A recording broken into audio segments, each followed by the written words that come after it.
dood cilmiyeed keenan ku saabsan maxay ahayd arrinta siyaasadda horumarinta xoolo dhaqatada waxay yeelan doontaa qaab socod iyo shuruudo aan ku dhaqmi doono haddii la yiraahdo marka koowaad waxay noqonaysaa xisbi waliba wuxuu soo jeedin doonaa siyaasaddiisa guud si guud ahaan iyadoo ku saabsanayn mawduuca laakiin si guud ah ayuu soo jeedin doonaa xisbi waliba wuxuu yeelan doonaa marka haddii la yiraahdo 3 daqiiqo marka total 9 daqiiqo waxaan isticmaali doonaa hordhaca guud qodobka labaad wuxuu noqon doonaa haddii la yiraahdo wuxuu soo jeedin doonaa xisbiyadu qorshahooda ku aadan amba arrintooda siyaasadeed ee ku aadan mawduucan maanta oo ah arrinka horumarinta siyaasadda xoolo dhaqatada marka party ahaan waxay ka leeyihiin programmada ka leeyihiin oo dhan wixii la xiriiro oo dhan ay la soo xiriin doonaan xisbi walna wuxuu yeelan doonaa 10 daqiiqo oo hawsha ku soo gabagabeeyo haddii la yiraahdo qaybta saddexaad waxay noqon doontaa waa qayb su'aalo iyo jawaabo dan dadka ka soo qayb galay xisbiyada matalaya waxaan marin xisbi walba waxa lagu soo casuumay 10 qof marka iyaga ayaa su'aalaha weydiin doona soo jeediyaasha iyaguna waxay yeelan doonaan haddii la yiraahdo total wadarta guud ee 30 daqiiqo ah inaga maareyn doona taasi marba saan u aragno qodobka afraad wuxuu noqon doonaa maxay ahayd xisbiyada ayaa soo gunaanadi doona ajandahooga ku aadan maxay ahayd mawduucan maanta iyaduna waxay noqon doontaa qodob walba siin doonaa 3 daqiiqo marka iyadoo 9 daqiiqo ay noqonaysaa inta marka la soo dhaafo waxaan yeelan doonaa qaab socod amba ethical conduct oo yeelan doonaa dood cilmiyeedkan waxa ka reebnaan doona any personal attacks waxa amba shakhsi khuseeya oo shakhsi lagu taabanayo waxa ka reebnaan doona maxay ahayd sacab la sacabeeyo oo amba maxay ahayd fooriyo loo fooriyo dadka markuu soo jeedinayaan waxa ka reebnaan doona in loo ogoleyn inuu maxay ahayd qofku intuu kaco amba uu qof direct wax toos ah ugu yiraahdo erayo soo jeedinaya waxa kale aan la ogoleyn in laga baxo ajandahan maanta in khuseeyo kaliya taa wixii ka baxsan aan arinahan lama ogoleyn laga baxo marka qodobada iyo qodobadii kale wixii kale ethical anshaxan u aragnay wanaagsan oo dhan waan qosanayna waxaana loo baahan yahay in si maxay ahayd ilbaxnimo ah ku dheeran tahay aad u doodin oo wixii aqoon iyo waxda aysan kaliya ta xooga saartiin idinka midka kale maxay ahayd uu sidii ixtiraam guud ah maadaama diin ahaan iyo dhaqan ahaan ixtiraamku wanaagsan yahay in la ixtiraamo marka qodobada ayaan xooga saari doonaa hadda waxaan soo dhaweynayaa xisbiyadu inay soo fariistaan fagaarta loo diyaariyo stage ka soo baxaan matalayaasha xisbiyada saddexda xisbi soo dhawaada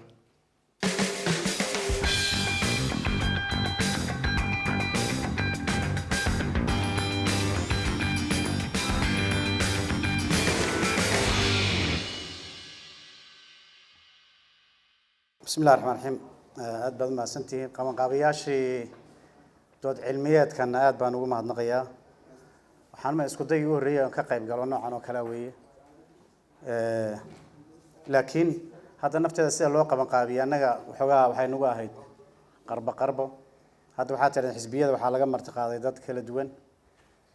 ma nahaynin inuu qof representative kaliya inuu yahaan u haysanay ma sharaxnayn taawad ka raali ahaanaysaan haddii aan u galo siyaasadda horumarinta xoolo dhaqatada dadka Soomaalida in Somali state baan nahay Somali marka 85% waa xoolo dhaqato weey systemka dhaqaalaheena u dhisan yahayna waa system ka soo horjeeda weey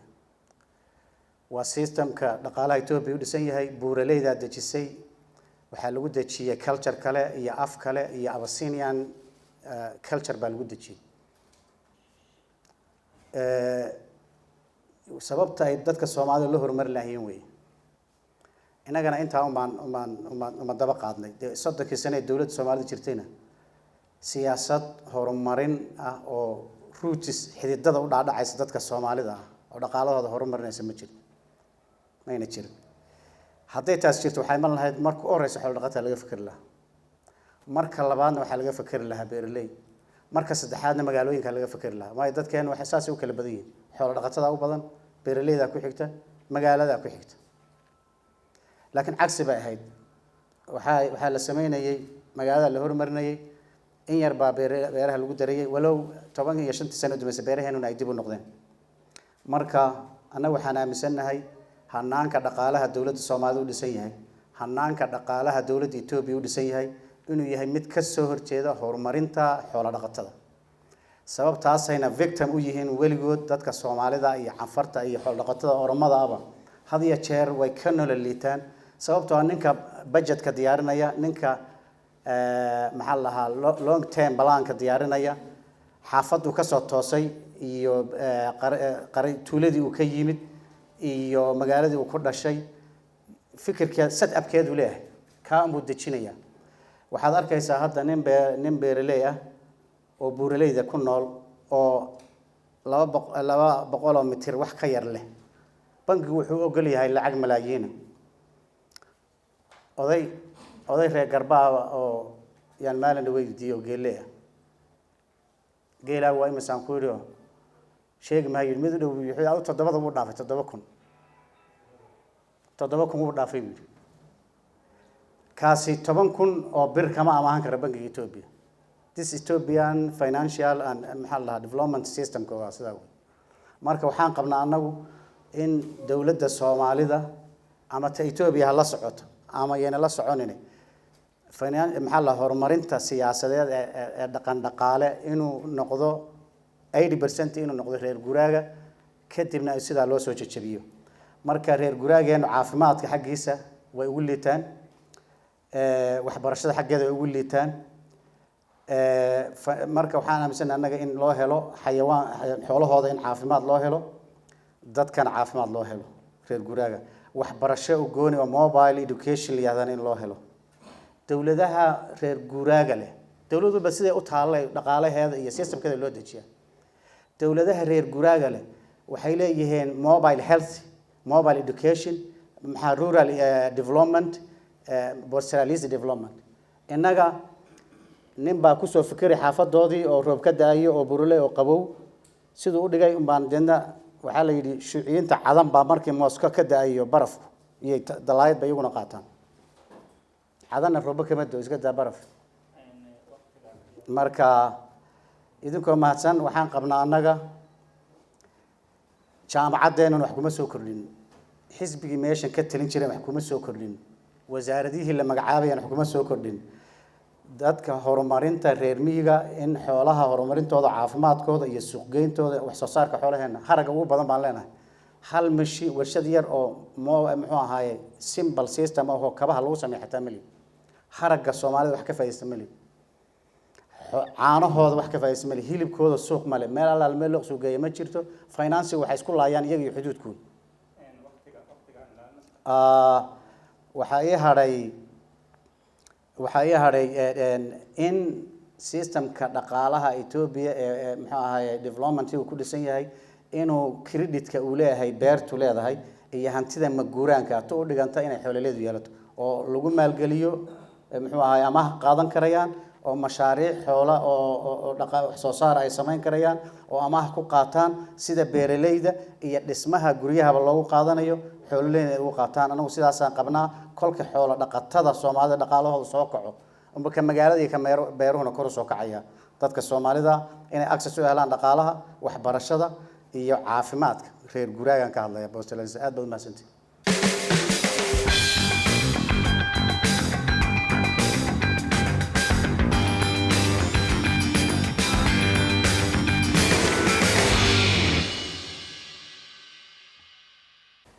madragan ama maaragtay goobtan lagaga doodayo siyaasadaha la xiriira horumarinta xoolo dhaqatada xisbi walba uu u diyaarsaday maadaama bulshadeenu deegaanka Soomaalida ay guud ahaan u badan tahay bulsho xoolo dhaqata marka sidaa darteed anigoo ka wakiil ah xisbiga barwaaqo waxaan jeclahay inaan si kooban u soo dhigo hadafka aan ka leenahay in aan wax kaga bedelo nolosha bulshada xoolo dhaqatada hadafka iyaga wuxuu yahay in aan aragno bulsho xoolo dhaqata ah oo adkaysi u leh musiibooyinka dhacaya ee isugu jira kuwa dadsameega ah iyo kuwa dabiiciga ah ee alla keenka ah bulshadaas oo leh aasaas dhaqaale bulshadaas oo ku noolaata bii'o u saamaxaysa in hab nololeedkoodu ay horumariyaan bulshadaas oo yacni hesha nidaam dimuqraadiyadeed oo la xidhiidha qaab dhaqankooda isla markaana ku nool deegaan nabad buuxda iyo weliba hesha ka qaybgalka ama saamiyada ay xaqa u leeyihiin horumarka waddanka iyo kuwa siyaasadeedba. marka sidaa darteed hadafka annagu aan leenahay ee aan doonayna inaan ku xaqiijino ka xisbi ahaan horumarinta bulshada xoolo-dhaqatada ah waa mid cad noocaas u qoray. si hadafka loo gaadho ama aan u gaadhno hiigsiga aan leenahay waxaan leenahay siyaasado iyo programyo loogu talagalay inayna gaadhsiiso hadafkaas aan leenahay. siyaasadahaas marka waxaa jira labo siyaasadood laba ay u kala qaybsanayaan. midda koowaad waxaa weeye waa inaan soo saaro bulsho awood u leh inay hesho waxyaabaha dhammaan baahida aadamaha yani u baahan yahay si uu u noolaado. inaan soo saaro bulsho hantida ay haysato suuqyada caalamka ka tartami karta isla markaana wax soo saarkaada suuq ugu heli karta qiimo fiican. policy issuegaas koowaad waxaa hoos imanhaya isna programyaha hoos imanhaya loogu talagalay in policy issue wankaas lagu gaadho. ka koowaad wuxuu yahay marka inaan horumarino xoolaha iyo kalluunka. xoolaha waxaan ku horumarinaynaa in caafimaadkooda aan dadaallo badan ka samayno, aan kor u qaadno maamulka dhuldaaqsimeedka, isla markaana aan soo saaro ama aan yani abuuro bulsho soo saarta calafka xoolaha. sidoo kale in aan abuuro tafiiro xoolaad oo u adkeysan kara abaaraha isla markaana wax soo saarkooda uu badan yahay. programka labaad waa inaan horumarino biyaha oo loo isticmaalayo dhowr nooc cabitaanka dadka iyo xoolaha iyo waraabka yaryar iyo kuwa waaweynba. programka annaga saddexaad waxaa weeye isna inaan horumarino wax la yidhaahdo pastoral agriculture ama yani dadkeenu waad ogtihiin waagii hore xoolaha oo keliya kuma intiirsanaan jirin, sidoo kale waxay beeran jireen dhul beereed ay ku beertaan xareedda. marka sidaa darteed in lagu garab wado haddii la yidhaahdo. marka annagu visionkaas ama hadafkaas baan leenahay. istaraatiijiyadaha aan doonayna inaan ku gaadhana waa kuwa iyaga. waxaan sidoo kale samaynaynaa haddii la yidhaahdo xoolo-dhaqatinimadu waxaa jira dad inay ka baxaan raba oo yani ay nolol kale u guuraan ama abaaraha soo noqnoqonaya intay dhibaato u geysteen doonaya inay noloshooda bedeshaan. kuwa iyaguna inaan u abuuro habnololeed ay ku helahayaan dakhli. marka sidaa darteed guud ahaan visionka ama hadafka aan leenahay sawirkiisu qaabkaas u yaallaa walow waqtigu aada ciriiri u yahay. waxaa jira isna policy issue labaad oon doonayna inaan ku xaqiijino isna horumarkan bulshada xoolo-dhaqatada ah. waxaa weeye inaan kor u qaadno adeega la xidhiidha caafimaadka, waxbarashada, kaabayaasha dhaqaalaha, infrastructureka wax la yidhaahdo. sidoo kaleeto waxaan isna kor u qaadi doonaa waxyaabahan cross cutting issuega la yidhaahdo ee sida in genderka ama dumarka oo kaleeto xoolo-dhaqatada ay ka qayb galaan siyaasadda iyo horumarinta dhaqaalaha. marka sidaa darteed sawirka guud ee annagu aan ka leenahay horumarinta bulshada xoolo-dhaqatada ah inahaas buu ku kooban yahay. aad baad umahadsantihiin.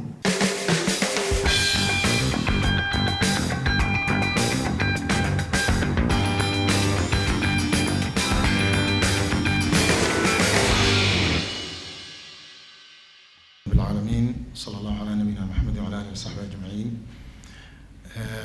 waxaan malaynayaa 3 daqiiqo u horeysa sida ku qoran qoraalka tusmada waa ujeedooyinka guud ee xisbiga oo gaar ku ahayn xoolaha. marka waxaan isku dayaa 3 daqiiqo inaan ku dul maro ujeedooyinka xisbiga FEB ama xorriyadda iyo sinaanta anigoo ah Ibrahim Maxamed Xuseen gudoomiye ku-xigeenka xisbiga deegaanka Soomaalida. ujeedooyinka xisbiga FEB ee ugu waaweyn waxaa ka mid ah in la yareeyo misna la dhimo saboolnimada. taasaa waxaa soo hoosgelaya qofkii xoolo dhaqatada ahaa iyo qofkii kale magaalada ahaa xisbigu number 1 buu ka dhigtay waxa la yiraahdaa in la yareeyo saboolnimada. qodobka labaad waxa weeye in nidaamka maamulka suuban laga sameeyo wadanka. dhibka Afrika oo dhan haysta gaar ahaan inagayna haysta waxaan malaynayaa nala factirsaday waa arrintaas iyada ah. marka waxaan u aragnaa inay isku xidhan yihiin in la helo maamulka suuban iyo in dadka la daryeelo. in la dhiso qodobka saddexaad in la dhiso nidaam cadaaladeed oo madax bannaan waa garsoorka. garsoorkan waxaana soo maray deegaanka waqti awqaada ka mid ah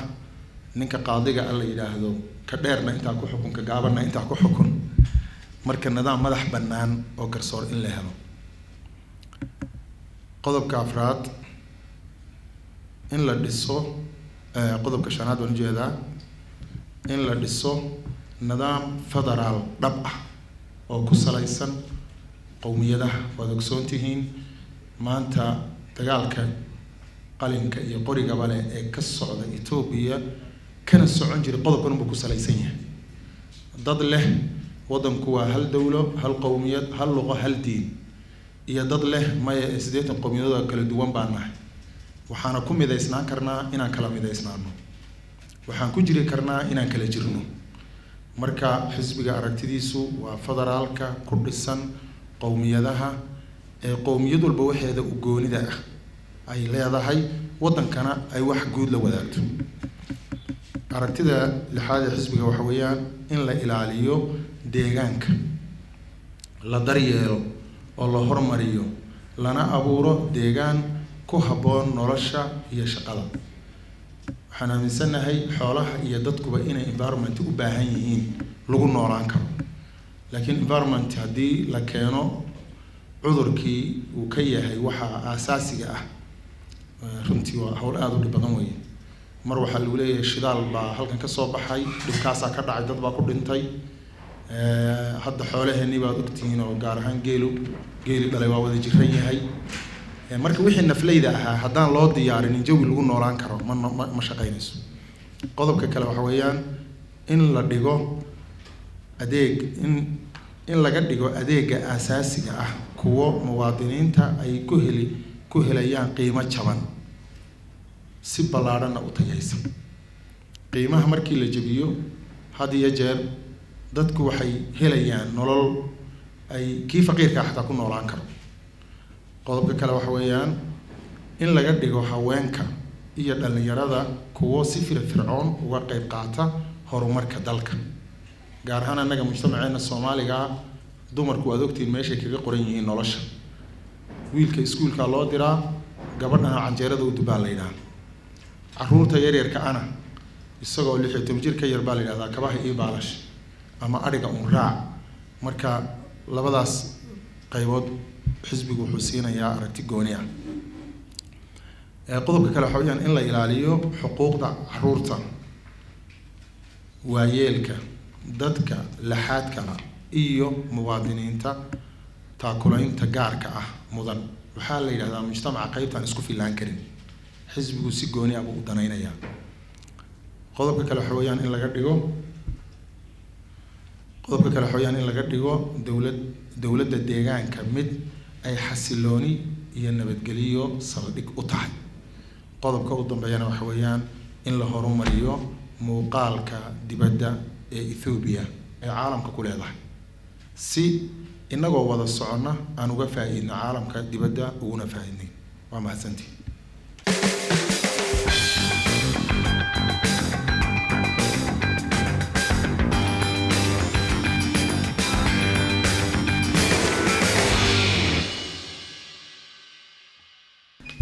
halkan waxaan qoladan Inter African Group ay xalay talo soo dhigeen laba hawlood in lagu daro ay si guud uga xisaabtamaan xisbiyadu. midda koobaad ay tahay xoolo dhaqatada ma in la bedelo oo livelihood-kooda amba qaab nololeedkooda laga bedelo ayaa lagu horumarin karaa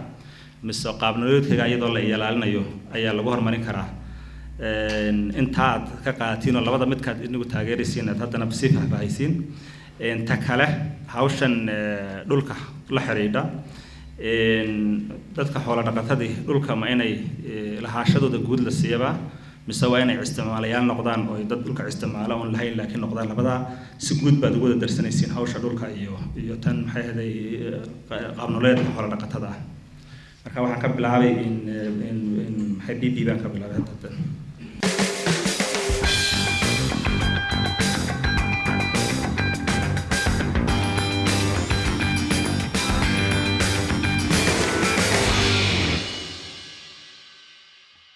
xisbiga barwaaqo hadafka uu ka leeyahay jiritaanka nolosha xoolo dhaqatanimada ah waxa weeye xisbigu waxa uu u aqoonsan yahay nolosha xoolo dhaqatanimada ah inay tahay nolol jiri karta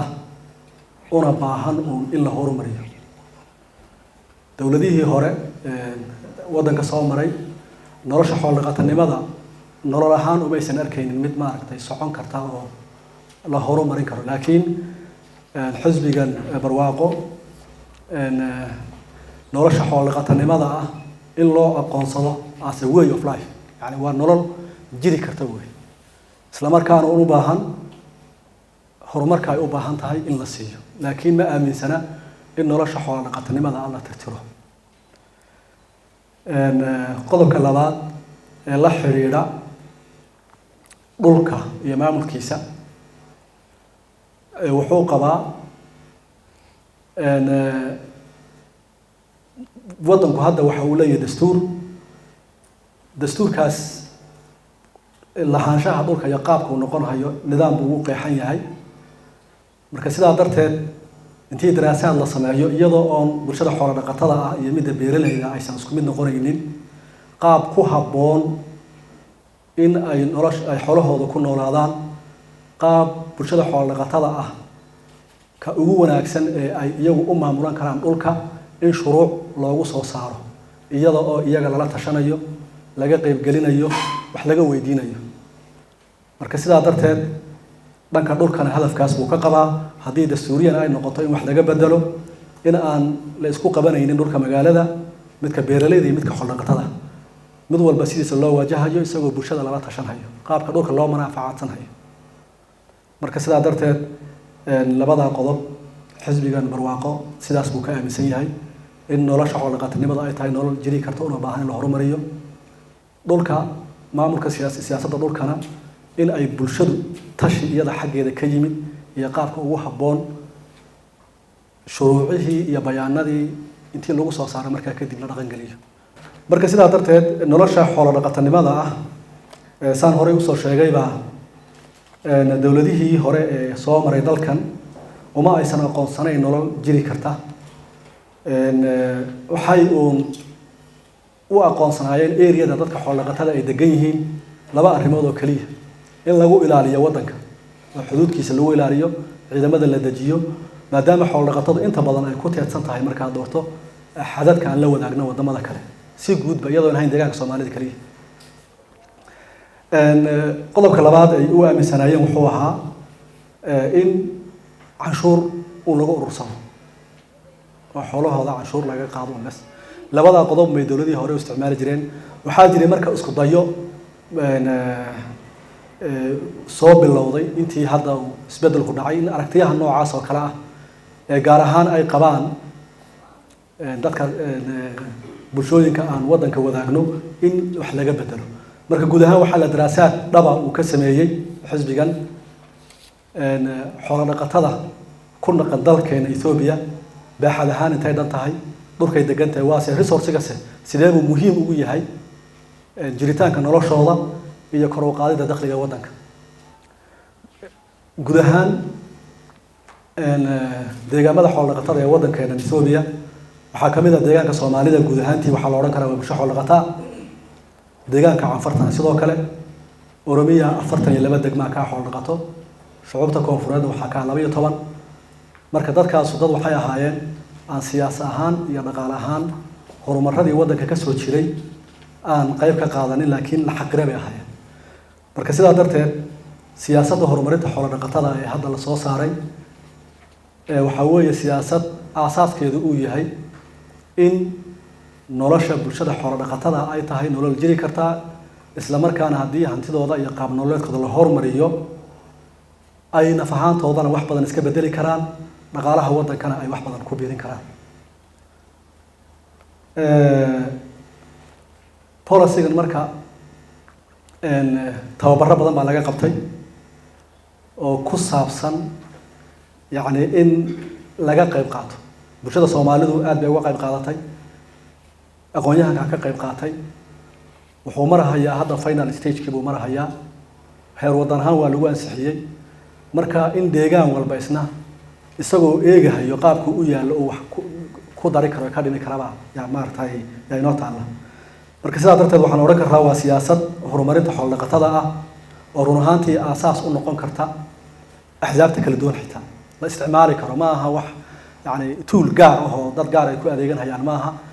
laakiin siyaasaddaas loo diyaariyey horumarinta xoolo dhaqatada hadday visionkeeda ka soo hadlaynay waa mid cid walba oo si dimuqraadi ah ku hanata xukunka deegaanka ama waddankaba ay raaci karto waxna ka bedeli kara nolosha bulshada xoolo dhaqatada. waxyaabaha ugu weyn waxaa weeye in la horumariyo wax soo saarka iyo wax soo saar ogida xoolaha.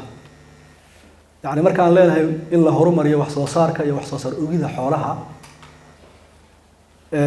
waxaa marka hoos imaanaya wax walba oo lagu horumarin kari lahaa. yacni neefka geela ah ee dadkeenu ay ka helahayaan 5 litir sidee lagu gaarsiin karaa caanihiisa 20 litir. kalooda ay laga helahayo litir iyo barka sidee lagu gaarsiin karaa maad aragtay 5 litir. isla markaana wax soo saarka kor loo qaaday looga dhigi karaa kuwo suuqa ka tartamaya oo la warshadeeyo. marka sidaa darteed si wax soo saarkaas xoolaha kor loogu qaado wuxuu u baahan yahay kow in caafimaadka xoolaha laga shaqeeyo, laba in deegaanka ama bii'ada loo ilaaliyo oo bii'o ku habboon ay xooluhu ku noolaan karaan in la abuuro, saddex inay dadku la qabsadaan in cunto ku aadan xoolaha loo soo saaro fodder production-ka la horumariyo, afar tafiirta xoolaha ee ku aadan wax soo saarka iyo wax soo saar ogida inaan yacni isticmaalno. tusaale haddaan soo qaadano xoolaheennu waa xoolo u adkaysta abaaraha laakiin wax soo saarkoodu wuu yaryahay. sidaa darteed waxaan samayn karaa xoolo u adkaysta abaaraha isla markaana wax soo saarkoodu uu ziyaado yahay. sidaa darteed markii wax soo saarkii xoolaha kor loo qaado cadkaadu iyo caanahoodii kor loo qaado waxaa ku xigaya marka market linkage in la sameeyo, suuq in loo sameeyo. suuqa sidee loogu samayn kari? waxaa loogu samayn karahayaa ma aha un in caanaha suuqa la keeno jirgaamo lagu keeno, ma aha oo keliya neefka intii la gowracaynka waa la geeyo, laakiin in la sameeyo oo deegaankeena laga sameeyo warshado raw materialka ay quudan hayaan uu yahay wax soo saarka xoolaha. caanihii in la process gareeyo oo intaas oo yacni production oo dadka anfacaya laga sameeyo, haraggii iyo maqaarkii in sidoo kale la process gareeyo. marka sidaa darteed halka inagu aan u baahannahay ee warshadaynta waxaa weeye inaan abuuro nidaam warshadeed oo raw materialkiisa ama waxa uu quudanhayo uu yahay xoolaha iyo wax soo saarka xoolaha. tallaabada labaad ee ku xiga waxaa weeye life animalka ama xoolaha nool aan dhoofinayno inay noqdaan iyaguna kuwa suuqa caalamka ka tartamaya oo miisaankooda kor u qaadan yahay. hadduu hilib yahay hilib ahaantiisa aan kor u qaadayno, suuqyo ku habboonna aan u samayno, innagoo oo dhisayno infrastructure suuqyada la dhisayo, market linkage la samaynayo oo maaragtay cidda xoolahan u baahan lagu soo xidhayo, dalaalka faraha badan ee dhexda ku jira la yaraynayo. marka haddii labadaas arrimood aan ka shaqayno oo qorshayaasha aan u diyaarsanaynana ay noqdaan kuwo ku aadan oo base ka dhigan haya labadaas policy issue, waxaan leenahay bulshadeennu waxay noqon kartaa bulsho ku noolaata nolol wanaagsan oo ka wanaagsan kuwo qaab nololeed kale oo jira. waxaa in barbar socda oo loogu darahayaa wax alla wixii aadamaha u baahnaa sidaan usoo sheegaynay waxbarashada, caafimaadka, biyaha, infrastructure-ka ama wax kaabayaasha dhaqaalaha la yidhaahdo, inay dadku noqdaan dad active oo ka qayb qaadan kara siyaasadaha, yacni in ay helaan maamul wanaagsan, good governance ay helaan, cadaalad inay helaan, ay iyagu qayb ka yihiin oo ka qayb qaadan hayaan, in siyaas ahaan iyo dhaqaale ahaan waddanka ay noqdaan dad miisaska fadhiya oo iyagu diyaarinhaya siyaasadaha iyo programyada ku aadan noloshooda. marka sidaa darteed anugu intaas baan kusoo koobi lahaa. aad baad mahadsanteen.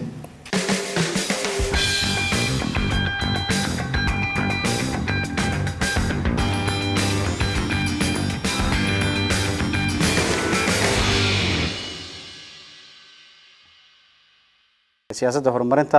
xoolo dhaqatada haddaan soo koobo aniga muxuu ahaa political programka ONLF ee marxaladan waxaa ugu horeysa kow horta in ismaamul sax ah dadka Soomaaliyeed loo helo siyaasad ahaan dhaqaale ahaan iyo dhaqan ahaan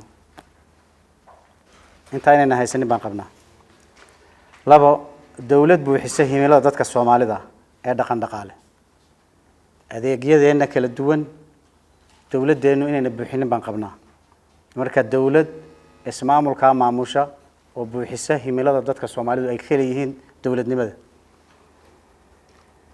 saddex dawlad wanaag dhibaatooyinka in ragaadinaya waxa kamid ah dawlad aan institution lahayn baarlamaan ma jiro garsoor dawlad baarlamaan leh oo garsoor leh oo leh muxuu ahay xukuumad iyo bulsho rayida intaasba inaynu ka hooseynaa qabnaa afar horumarin dhaqan dhaqaale oo ku qotanta dhaqanka iyo danta dadka Soomaalida ma jiro company Soomaaliya maanta oo 100 ruux u shaqo tagi karta qasnada dawladdu ma dadka Soomaalida ku dul wareegsanayaan sababtoo waa la caydhiyay caydh gacanta hoorsata oo dawladda qasnadeedu ku wareegaystay inay haatay siyaasadda Soomaalida lagu maamulayay ay u dhisan tahay marka horumarin dhaqan dhaqaale oo ku qotanta baahida dadka Soomaalida beeraleydooda xoolo dhaqatadooda iyo madanigooda iyo barakacooda ku wajahan in la sameeyo inay shan inaan si inoo qalanta oo aan geyno aan uga qayb qaadano siyaasadda federaalka saami qaybsiga federaalka iyo dhaqaalaha iyo siyaasadda iyo hagidda federaalka waxaynu ka nahay la yudkar marka in si dadka Soomaalida tiradooda iyo dhulkooda iyo culayskooda kale iyo juqraafigooda uu sameeynayo inay uga qayb qaataan shanta qodob baa asaas u ah marxaladan siyaasaddanada haddana aan u gudbo muxuu ahaa siyaasaddii horumarinta reer guuraaga miyaa ama xoolo dhaqatada siyaasaddaasi saddex jihe annaga noogu muuqataa kow xoolaha dadka iyo deegaanka ay ku nool yihiin saddexdaas horumarin bay u baahan yihiin ugu horeeya dadka la dhiso in loo helo waxbarasho iyo wacyi xoolo dhaqashada iyo nolosha casriga ah ka kobcisa dadka aad bay uga hooseeyaan xagga muxuu ahaayay garaadka caafimaadka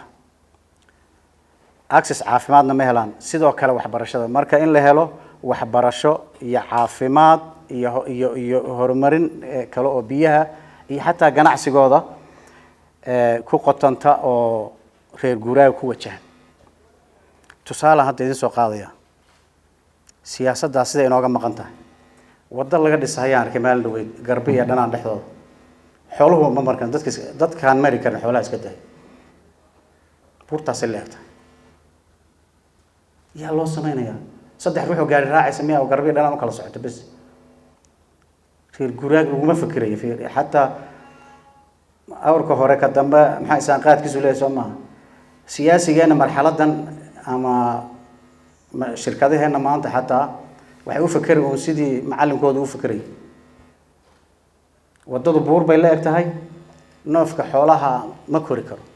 awrta geedigana ma mari karto dadka waayeelkaan mari karin ruux xoog leh oo dhalinyaro unbaa ka jeexi kara markaas waxaa yaa loo sameeyay talo boqolkiiba inteeba gaadiid isticmaasho dhulkeena boqolkiiba 3 ama 5 yaa gaadiid isticmaasho gaari marka sidoo noqonaya marka horumarinta halkaas ka garanaysa inaan reemiyiga lagu fikiraynin ee inoogu jeedin qorshe halkaas ka garanaysa marka siyaasad horumarina oo bini aadamka reer guuraaga iyo xoolihiisa xoolaheena way ka caana yar yihiin wasiirku wuxuu sheegay in xoolaheena adkaysi leeyihiin laakiin xoolaha hilibka way xoolaha noocaas waa xoolo hilib way wayna ka hilib macaan yihiin adduunka kale xoolaha Soomaalida arigooda iyo geelooda iyo lo'dooda way ka caana yar yihiin lo-yowga kale ee reer galbeedka lagu isticmaalo ta Afrika kama liidano qaar badan Afrika waan ka fiicanna laakiin waa xoolo hilib weey waxa la gadana hilibka ugu qaalsan suuq ma laha marka xuduudkan waxaad arkaysaa waxa is eriyeen financing iyo baalka oo financing maxaa sugan ama suuq dawladdan ama suuq keento ama qofka mu xor ahaada meeshu geesto inuu yeelo mana iib geysan karti kaana gadan maayo soo dadna gaajo u dhimo macnaheedu Soomaa inaan ku dilaan rabaa ma iib geyn kartid kaana gadan maayo marka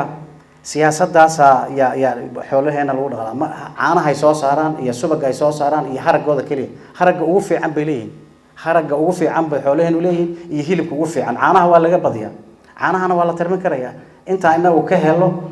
oo suuq u geyno reer guraaga iyo dawladda deegaanka iyo dadka kalaba way gaadhay dhaqaalahan marka ma suuq muxuu ahay xoolihiin caafimaad loo helo hadda geel wada dhimanaya lama sheegayo leeyahay xoolaha Itoobiya laga dhoofiyo hadii la sheego waa la siir adduunka ayaan loo sheegay lamana dawana looma hayo dan reer guraaga waa sida Allah u maqan ceel uma qolno cidna uma qolno marka xoolahoodana in caafimaad loo helo wax soo saarka xoolahana loo helo waxa ugu horeysa haragga wadankeena shaqalaan ba hadda noqdo banaanada lagu tuuraya lacag badan baana laga sameyn karaa oo shaqo looga abuuro reer guraaga iyo dad kaleba marka xoolaha nool iyo waxay soo saaraan ba in suuq sax loo helo Allah musta'an horumarin fiiri ma jiro wadankeena meel yar baan ma inuu jiro meel xooluhu rii ka cabaan xoolaha dadka casriga xilliga joogay abaaruhu ku dhacayaan haddana wadaan iyo gaawa isticmaalayaan waxa aan xoolo dhaqaale ka helo way gay waayeen in loo sameeyo motor casri ay ku cabaan oo raqiis oo $2,000 waa loo leeyahay ceelashana gacanta wali la isticmaalaya waxa haray siyaasadda waxa tirahdeen xoolo dhaqatada waa siyaasad dhaqanka Soomaalida aan ka zuuli karin oo in la horumariyo qolo walba dhaqankeeda iyo hidaheeda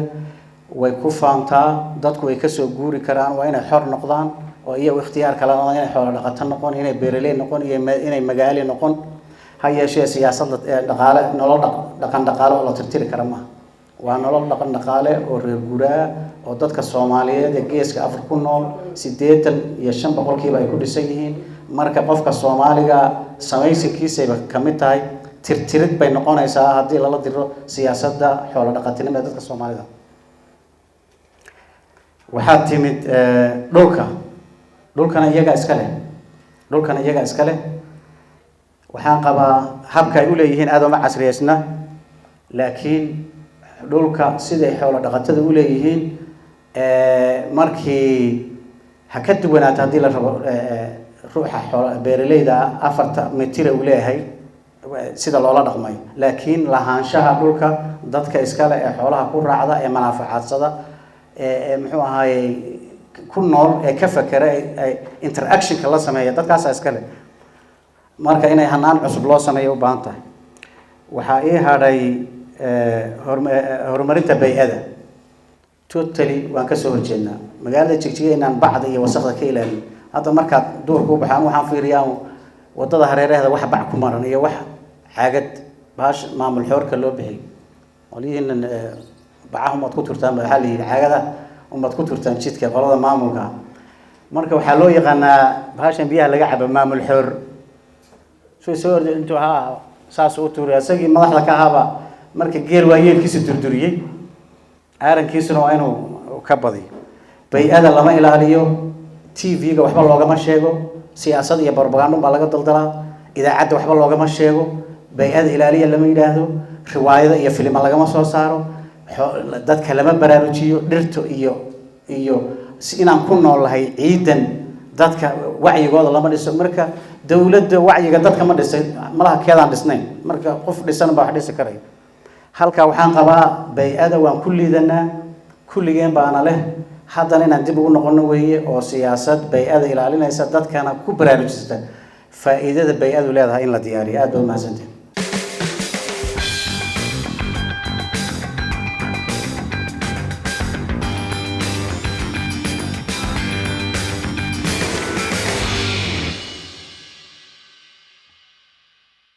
ku saabsan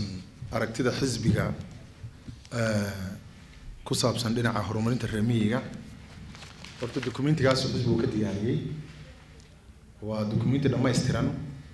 oo keli ah loogu talagalay aragtida xisbiga ee xoolo dhaqatada. waxaan u malaynayaa programyo kaloo badan baa aanan weli sidan u diyaarinin, marka waxay tusaysaa ahmiyadda ay noo leedahay in mashruucan xisbi ahaan aanu siinayno. xoolo dhaqatada iyo ahmiyadda u leedahay haddaan usoo galay Ethiopia. marka koobaad waxaa lagu qiyaasaa dadka xoolo dhaqatada ee Ethiopia, inkastoo tirakoob hore yahay, 15% inay ka yihiin tirada guud ee Ethiopia. marka 15 milyan baan malaynayaa inay noqonayso. dadkaas waxay kala degan yihiin misoo ka badan tahay. kollaan tirakoobkan hayo waa 2010kii. nin la yiraahdo Coben Cook baa soo qoray. marka almuhim inta baan uga jeedaa ahmiyadaas ay leedahay. marka waxay u qaybsan yihiin gobolka Soomaalida, Cafarta, qaybo Oromada kamida iyo qaybo shucuubta koonfureed la yiraahdo. dadka xoolo dhaqatada Ethiopia oo dhan marka la isku daro nis waa deegaanka Soomaalida sida uu sheegayo tirakoobka wasaaradda beeraha ee Ethiopia 2010. waa resource-ka ama isha dhaqaale ee lacag ajnabi ah Ethiopia soo gelisa bunka kadib waa xoolaha. Ethiopia lacagta ajnabiga markii laga reebo bunku waxa uu keeno qaybta u badan waxaa soo gelisa Ethiopia xoolo dhaqatada, xoolaha la gada yani. hadday ahmiyadda leedahay ahmiyad intee dhan baa la siiyey. markaan fiiriyey miisaaniyaddii 2010kii Ethiopia waxaa loo qabtay 0.3 ofirso 0.3 waa wax aad u yar marka la fiiriyo ahmiyadda waddanka ugu fadhido iyo wax loo qabtay. heer federaal marka intaa tahay inagoo heer deegaanana waxaa malanaysaa way kasii hooseynaysaa. meesha marka waxaa maqan xoolo dhaqatada iyo deegaamada xoolo dhaqatadu in ay ka maqan yihiin siyaasadda Ethiopia. dhinac markii la rabo in laga faa'iido oo lacag adag laga rabo waa ma aragtay sidii looga faa'iideysan lahaa baa la isku day, laakiin si uu wixii wax soo saar loo sameeyo markii 0.3 loo qabto maxaa soo baxaya aad bay u yaraanaysaa. ani marka waxaan rabaa inaan iftiimiyo challenge-ga hor yaalla marka koobaad ama maxaa la yiraahdaa caqabadaha hor yaalla deegaamada xoolo dhaqatada muxuu yahay Ethiopia marka la yiraahdo. number 1 waa iska indhatir siyaasadeed. dadka xoolo dhaqatadu masraxa Ethiopia way ka maqan yihiin. xataa haddaan soo qaadano dawladdii hore ee 30 sano jirtay EPRDF waad garanaysaan waxaa la dhihi jiray afarta xisbi iyo agaar soo saamahayn. agaarka dib u fiiri labada qowmiyadood ugu xoolo badan baa ku jirta waa Soomaalida iyo Cafarta. afartaasi marka waxay suuq geysanayaan iyo waxay dhisanayaan iyo markay dhamaystirtaan baa la dhihi war kuwii xoolo dhaqatada ahaa ee Soomaalida iyo Cafartii meelaha ma taagtaagan yihiin. marka qayb kama aha ama hadday qayb ka yihiin waa gadaal bay kaga qoran yihiin. sidaa darteed iska indhatirka siyaasadeed ee systemka Ethiopia ee la soo factirsaday dadka wuxuu keenay in ayna dadkaasi horumar lahayn. wuxuu keenay in dadkaasi aynan systemka nolosha Ethiopia ee ku socoto haddii deyn bangi laga qaadanayo haddii kalaba aynan iyagu kuba jirinba wax laga hadlayo. taa marka waxaan isleeyahay waa challenge-ga koowaad ee haysta. challenge-ga labaad waxa weeye maxaa la abaarahan joogtooyinka dabiiciga isdaba socda. deegaankeena daraaso aan hadda akhriyay waxay sheegaysaa halkii sanaba dib dhac roob inuu jiro, halkii sanaba inta badan 10kii sanana abaar xoog la inay dhacdo. saas ay sheegaysaa halkii sanana waxbaa jira delayed ama ha noqdo bil wax dib u dhaco ama yani wuxun baa jira inta badan isku celcelis 10kii sanana mar bayba abaarta hoos u dhacdaa. taa lafteeda qayb baynu inagu ku leenahay ama dawladdu ay ku leedahay maxaa yeelay in ummadda nolosheeda oo dhan roobka aan lagu xidho oo roob haddii la waayo in iska dhidhintaan hadday roob helaanna ay noolaadaan waxay ku tusaysaa siyaasadaba si ayna qayb uga ahayn dadkani oo mar kale halkaa waxay kasoo gelaysaa danayn la-aanta challenge-ga saddexaad waxaa weeye oo isla tan ka dhalanaya dagaalka ka dhex soconaya xoola dhaqatada oo ku salaysan markii siyaasa ahaanna wax looga qaban waayo abaarihiina ku bateen iyo waxay isku laynayaan daaqii biyihii noloshii wixii oo dhan marka waxay noqdeen area meelo mar walba conflict ka socdo sidaa darteed baa waxaad arki dadka xoola dhaqatada ah qoryay wataan beeralayda dad qorya wata ma arkaysid inta badan xoola dhaqatada maxaa inta badan qoryaha ku rara in yaroo kamid ah waraabaha xoolaha kaga ceshanaa laakiin asalka maxaa keenaya dadkani waa dad 50 kilomitir ama 100 kilomitir uuna biyaba ka jirinba xoolana wuu wataa isna waa nool yahay dad xoolina waa markii biyo la'aan baa haysa waa inuu marka wax ku dhacsado marka hubkii baa soo geli isdilkii baa soo geli isriixistii baa soo geli dawladdiina hab waxay ula tacaamulaan xal amni ah ha yaa isdilay reebel dhagta ha lagu dhufto ha la xidho war maxay isku hayaan la dhihi maayo ceel bay isku hayaan waana biyo la'aan aan ceelal u samayno masalan xoolihii hadda ninkii boqolka halaad 12 bilood ka hor lahaa maanta wax laga yaabaa inay eber yihiin idan challenge-ga hadduu jiro ama dhibkaasi jiro xisbiga iyagu wuxuu daraasadan ku saleeyay in uu xal u raadiyo dadkaas xoola dhaqatada number 1 siyaasaddanada xoola dhaqatadu waxa weeyaan wacyigelin qofka reemiyiga ma ogaba wax ka maqan haddaad weydiiso dawladda xataa inuu xaq ku leeyahay ma oga geelisu iska raacdaa duurkaasuu joogaa dawladda inuu caafimaad ku leeyahay ma oga inuu waddo ku leeyahay ma oga in uu maaragtay hadday xaalada ku tago maba budgetka dawladda la qaadanaya xataa inuu wax ku leeyahay ma oga siyaasadda uu ka maqan yahay ee isaga dariishada laga saaray in ay tahay sababkan waxa keentay qofkii shacabka marka inaan wacyigelin ku samayno حتى هدونا الدولة ده وحاجة أنا كوعي جلين أو وعي جلين حق الدولة دول ما إن السجل سوق نين هذا وحدارك حولك حينا يا أو النف نكفولين ما أنت نقول لغينا يا بقول هرات بوضع إنه مد يلا كم يدا قراء أو فولا ما جرنا يو هل كان سمرة يا قف كوعي جلين الأنتيس مركز هوا قلب الكوبات بنده لا تلابد الكوبات خمنين عن قانون تلابد اللبيات أو وعي جلين على الصعود وحويان نظام تعليمات أو ضد كان للصع عنكرة inaan samayno hadda wiilka magaalada gurigaas ka soo toosa iskuulkaan uu aadaa ilaa uu secondary ka dhameeyo jaamacad ka dhameeyo laakiin cunugii reemiyiga ahaa waa inaan keeno bal generation ka hor hadduu tagay generation ka dambe nolol hadda waxaa jirta kililku muddo dheer ay wadeen oo la yiraahdo xoolo dhaqato beeraley aan wax weyn ka dhaqaaqin laakiin nidaamka u fiican hadda aanu adduunka arkay waa nidaamka Holland nidaamka Australia iyo nidaamka Koonfur Africa saddexda wadan oo saddexduba xoolaha aad wax ugu dhisaan yaa nidaam waxay sameeyeen qofkoodii reemiyiga reemagaalna uu noqday reemiyina uu yahay taajir xoolana uu yahay oo aad taajir ugu ah taajir lacagna yahay dawladdiina inta ay ka badan ay ka faa'iideyso marka waxay ku timid hawshaasi wacyigelin kalaaska laga soo bilaabay marka cunuga reemiyiga ah waxaan rabnaa in aan u samayno nidaam waxbarasho oo la socon kara si uu nolosha uga bedelo takalahan samaynayna waxa weeye dadkan inaan u abuurno aynay qayb ka noqdaan nidaamka siyaasadda nidaamka dhaqaale ee Itoobiya sidoo hadda cadaan sheegay nin waxaad arkay leh 200 mitir oo malaayiin bangiga kaga qaadanaya deyn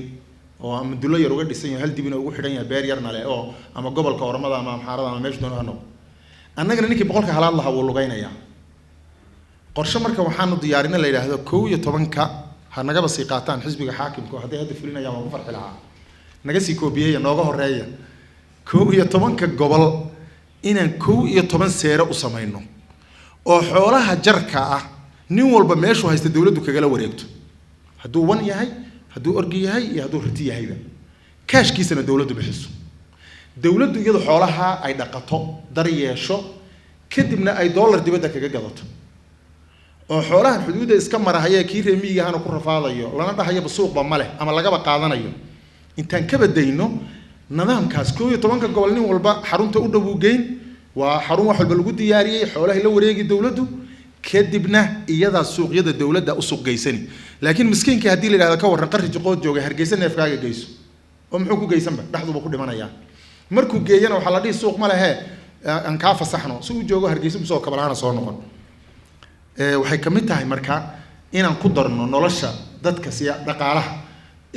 in aan raadino ama aan samayno bangi Soomaaliyeed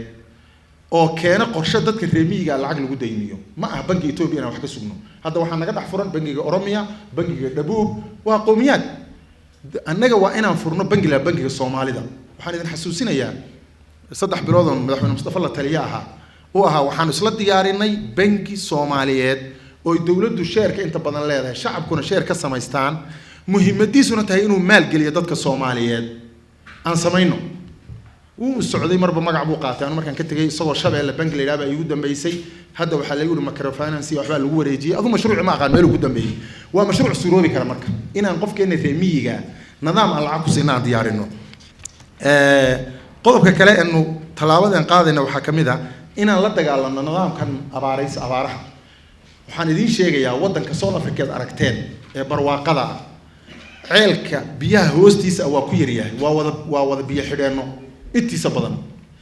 annaga biyo xidheena nagu filan biyaha hadda iska qulqulaya wadankeena waxaan awoodi karnaa abaartu in shacabkii dareeminba maxay xooluhu hadii budgetkii loogu tala galay ee lagu bixiyo marka waxaan isleeyahay inahaas aan ugu muhiimsan inaan hawsha ku soo kordhino xoolaha waa mahadsantii